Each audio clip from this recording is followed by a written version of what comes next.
Of the three steps, anticoagulation, rate control and rhythm control will be useful in certain types of patients.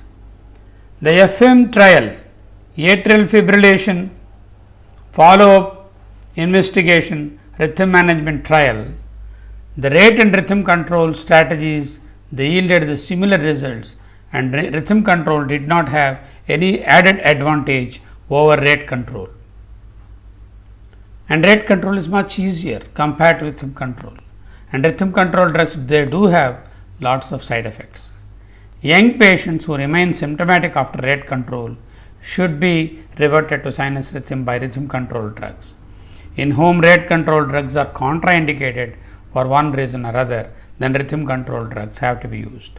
Who do not tolerate the rate control drugs, who have intolerance to rate control drugs, rate and rhythm control drug combinations can be used.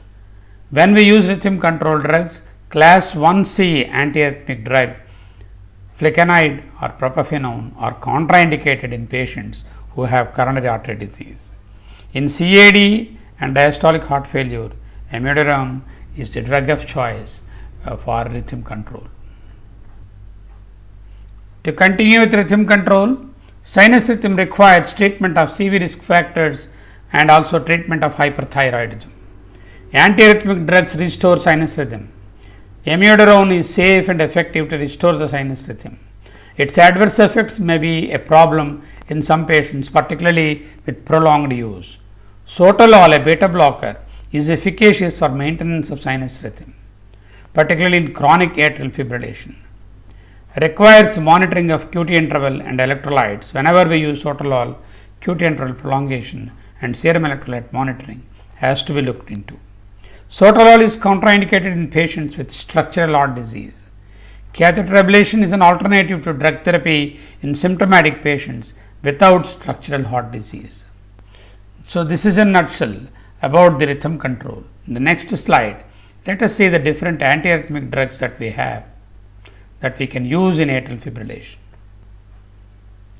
This summary slide tells us about the AADs, that is antiarrhythmic drug treatment in atrial fibrillation. This is summarized based on the information of the AFFIRM, atrial fibrillation follow-up information and rhythm management study, and the CAST, that is cardiac arrhythmia stopping trial, and CTAF, Canadian trial on atrial fibrillation, safety trial, and RACE trial, RA for the rate, CE for the electrical cardioversion. Based on these trials, this table is summarized here. We have these 6 drugs which are commonly effective in atrial fibrillation. Amiodarone tops the list. Dofetilide, sotalol, flecainide, propafenone, dronedarone. Amiodarone is a class 3 drug to be used in a dose of 200 to 400 milligrams once a day. Remember the side effects it can produce. The one good advantage with the drug is it is useful in heart failure, it is useful in structural heart disease. And then remember the contraindications or special precautions. Bradycardia could be a contraindication. Sparfloxacillin, association with adverse side effects with sparfloxacillin, we may have to not use the drug. Either sparfloxacillin or amiodarone should not be used in combination. Other adverse drug reactions are a problem with amiodarone. The safety window is very narrow with amiodarone. Dofetilide, class 3 drug again, class 3 antiarrhythmic drug, 125 to 250 micrograms BID, useful in structural heart disease and heart failure, not in pediatric patients. You should not use in pediatric patients. Contraindications and special precautions, prolongation of QT interval and chronic kidney disease. Sotalol, a beta blocker, class 3 antiarrhythmic agent, given in a dose of 80 to 160 milligrams BID. Remember, it cannot be used when there is structural heart disease.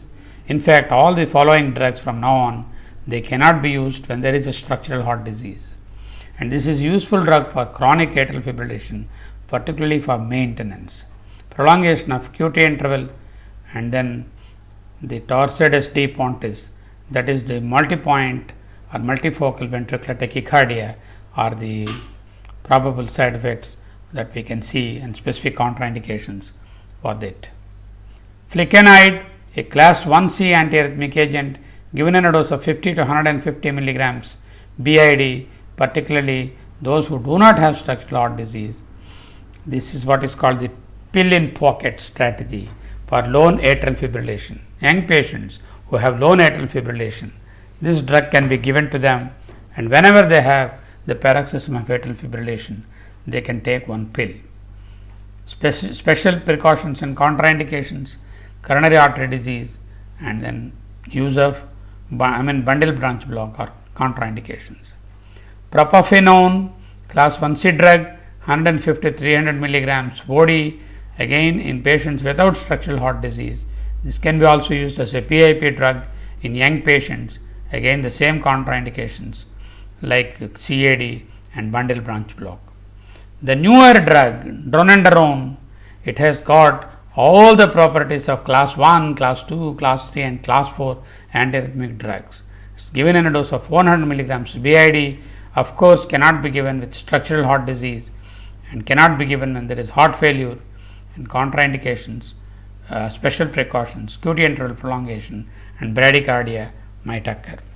This is in summary the drug treatment. Remember, when there is an underlying structural heart disease or heart failure, either amiodarone or dofetilide are the drugs of choice. If you want to maintain the patient for chronic atrial fibrillation, sotalol is the choice.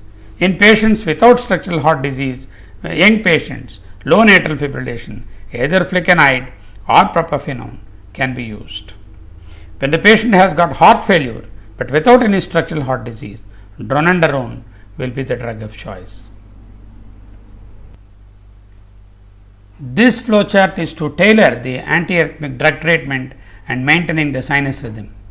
So once we want to maintain the sinus rhythm, and the sinus rhythm is obtained with the antiarrhythmic drugs, then no significant structural heart disease, give flecainide, propafenone or sotalol. If they are not effective, give amiodarone or dofetilide or catheter ablation. Suppose the patient is having hypertension associated with atrial fibrillation, but there is no LVH, then flecainide, propafenone and sotalol can be safely given. If they do not work, amiodarone, dofetilide and catheter ablation. Suppose there is LVH, say that the left ventricular muscle mass is more than 20 millimeters, then we cannot of course use these drugs, and straight away amiodarone becomes a drug of choice. If it doesn't work, then catheter ablation will be the alternative. If the patient has got associated coronary artery disease, dofetilide and sotalol are the initial drugs, and if they don't respond to that, amiodarone and catheter ablation will be the alternative. Suppose the patient has got heart failure, we cannot give these drugs like flecainide or propafenone or sotalol. We have to give him either amiodarone or dofetilide. If they don't respond to these drugs, then catheter ablation. So depending on the patient, whether he has got structural heart disease, whether he has got associated hypertension, whether he has got coronary artery disease, whether he has got associated heart failure, the choice of the drug will be tailored, and then those who do not respond, they can be subjected for radiofrequency catheter ablation technique.